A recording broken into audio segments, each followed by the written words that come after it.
गडचिरोलीच्या आश्रमशाळेतील सर्पदंश प्रकरणी मुख्याध्यापक यांच्यासह अधीक्षकाला अटक. माजी खासदार आणि पुत्रासह 5 जणांवर सदोष मनुष्यवधाचा गुन्हा दाखल.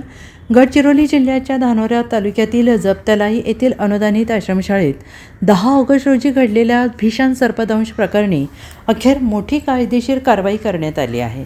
सर्पदंश घटनेसंदर्भात पोलिसांनी शाळेच्या मुख्याध्यापकासह अधीक्षकाला अटक केली आहे. गडचिरोली जिल्ह्यातील धानोरा तालुक्यात जबतलाई येथील खाजगी अनुदानित आश्रमशाळेत सामूहिक सर्पदंशाच्या घटनेत 3 विद्यार्थिनींचा मृत्यू झाला होता.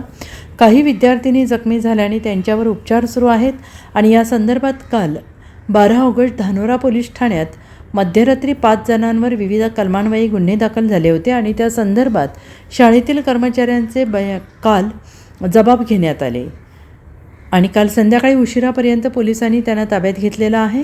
दरम्यान मुख्याध्यापक प्रशांत ताटपल्लीवर आणि अधीक्षक भास्कर भोयर या दोघांना पोलिसांनी अटक केली आहे. Bureau report SBN Marathi, Gadchiroli.